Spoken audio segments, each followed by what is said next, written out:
아이들의 작은 발가락에 반해 선택한 소아청소년과 우리 선생님이라고 불러주는 아이들을 보며 배운 사명감. 하지만 의료 현장이 붕괴되는 모습을 지켜볼 수만은 없었습니다. 지난 10여 년간 입었던 의사 가운을 벗고 국회로 향합니다. 무너진 의료계를 바로 세우겠습니다. 반갑습니다. 안녕하세요. 22대 국회의원 개혁신당 이주영입니다.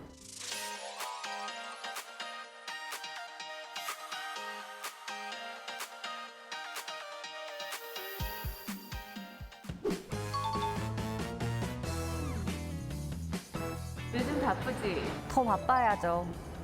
최대 관심사? 의료 정상화. 내게 의사란? 슬픈 옛사랑. 국회 첫인상. 왜 저래 진짜. 일은 할만해? 너무 재밌어. 별명이 뭐야? 딜탱 옆 힐러? 그게 무슨 뜻? 이준석 의원이 딜러, 다른 사람들을 잘 논리로서 공격하는 것이고, 탱커는 다른 사람들의 공격을 잘 막아내면서 또 공격력도 같이 가지고 있는 존재고, 힐러는 다른 사람들을 치유해주는 능력이 있다고 알고 있어요. 재밌네요. 각오 한마디? 함께 갑시다.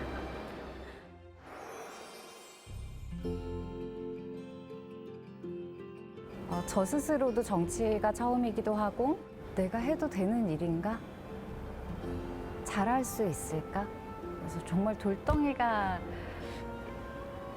있는 느낌이었는데, 새벽부터는 너무 가슴이 떨려서 못 보겠더라고요. 그래서 아침에 방송 발표되자마자 바로 천하람 대표한테 너무 잘 됐다고 문자 보내고 그랬습니다.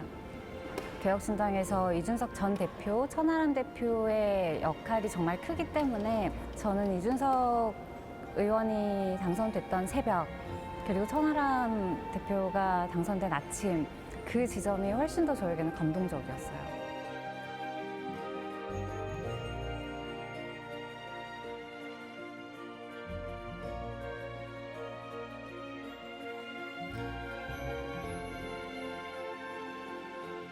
저희가 유세 현장에 있을 때 어떤 할머니께서 제 손을 잡으면서 개혁신당밖에 없다.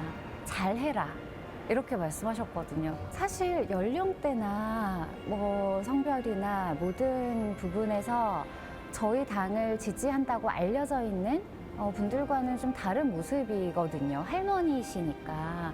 그런데 다음 세대를 걱정하시고 아마 손주분들에 대한 고민도 많으셨을 거라고 보고, 그런 상황에서 새로운 정치, 그리고 젊은 사람들이 하는 정치에 대해서 진심으로 기대를 걸고 계시는구나. 그리고 대한민국에 대한 희망을 놓지 않으셨고 그 끈이 우리의 일 수도 있겠다 하는 생각이 들어서 너무너무 감사했어요.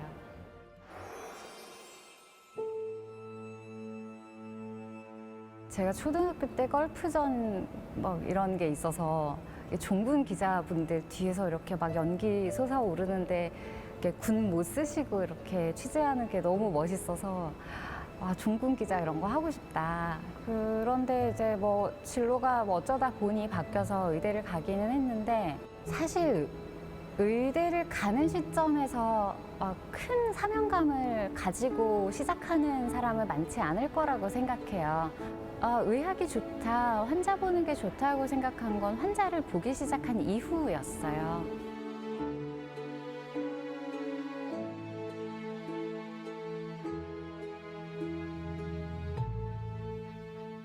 분명히 초보인 게 티가 날 텐데 나를 믿고 아이를 맡겨주시는 부모님들을 보고, 아이들이 제가 병동에 나타나면 반가워해주고 비밀 이야기해주고, 이런 과정에서 조금씩 더 좋은 의사가 될 수 있을 거라고 생각했고, 그리고 제일 예쁘고 깨끗하기도 하고, 애기들은 막 토하고 해도 하나도 안 더러우니까, 그래서 그런 것도 좋았던 것 같아요.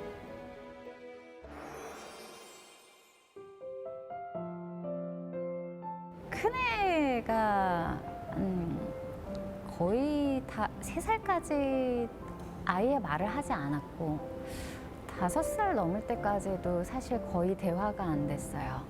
그래서 검사도 많이 받았고 치료도 많이 받았고, 그런데 둘째는 연년생으로 태어났고 또 그 무렵에 막내는 이제 신생아였고, 근데 남편은 근데 또 그 군의관이었거든요. 그래서 멀리 있었고, 왜 내 삶에 이런 일들이 자꾸 생기지? 또 그럴 때는 안 좋은 일들이 크게 작게 계속 생기거든요. 그때 제가 어디선가 봤어요. 그럼 왜 네 인생은 안 그래야 되는데? 그 한 구절이었어요. 그걸 딱 보고 나니까 다른 사람들의 고통이 눈에 들어오더라고요. 그래, 다른 사람들도 다 비슷한 걸 겪고 있어. 누구에게나 오는 일이고, 그게 지금 내가 좀 더 힘들면 내가 좀 더 수월했던 순간도 있었을 것이고, 그러면 불평하지 말자. 그건 항상 가슴에 담고 사는 것 같아요. 아이는 그래서 이제 많이 괜찮아졌어요? 제가 말대답을 하도 해가지고 말대답을 뭐 너무 많이 하고 이제 덩치가 저보다 커서 이게 한 번씩 이렇게 등짝 이렇게 하면 아 엄마 좀 막 이 정도로 많이 컸죠.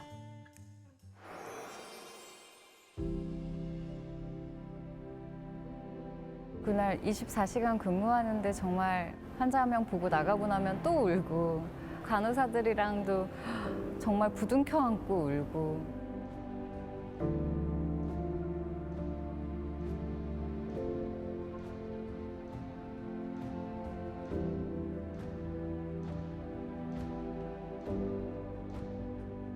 내가 아직 더 많은 일을 할 수 있었을 것 같고, 아이들이 멀리까지 가지 않아도 됐을 테고, 지금은 지방은 거의 응급실답게 365일 24시간 돌아가는 곳은 거의 없을 겁니다. 그런데 이게 소아과를 넘어서 다른 영역에까지 확장되는 걸 눈으로 보니까 너무 안타깝죠.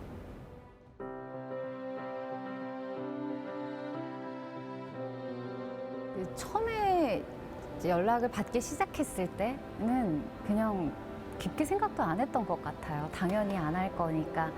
그런데 마지막에 제 은사님이 너가 하고 싶은 일이 뭔지 알겠지만 이 시점에 소아 의료를 할 수 있는 방법은 진료만 있는 게 아니야. 거기에는 제가 반박할 말이 없었어요.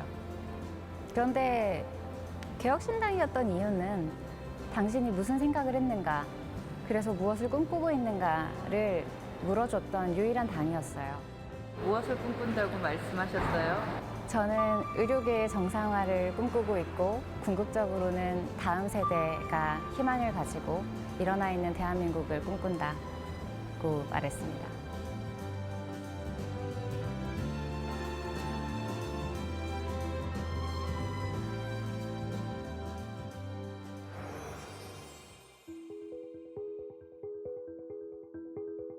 지금 현장에 오히려 족쇄를 채우고 있는 좀 현실과 동떨어진 그런 법들을 먼저 손보는 게 진짜로 일을 하는 방법이라고 생각했고, 그래서 제가 가장 잘 알고 있는 영역, 응급의료법이나 정신건강보건법, 정신과적 응급이 지금 위험한 상황이 참 많거든요. 그런 영역에 대해서 현장이 제대로 돌아갈 수 있게 법을 좀 고쳐보자 하는 생각을 해서 그 개정을 먼저 얘기를 했었고요. 개혁신당의 역할은 그거거든요. 정부나 국회에서는 그런 이야기를 하기가 조심스럽고, 의료계도 의료계대로 또 하기 어려운 이야기들이 있기 때문에 모두 눈치 보느라 하지 못하는 이야기를 계속 꺼내는 아주 불편한 존재. 저는 그 역할을 용기 있게 해보겠습니다. 하면서 나 22대 국회의원 이주영은 성실한 의정활동으로 대한민국의 다음 세대를 위해 최선을 다해 일할 것을 국민 앞에 엄숙히 선서합니다. 2024년 5월 30일 국회의원 이주영. 수고하셨습니다.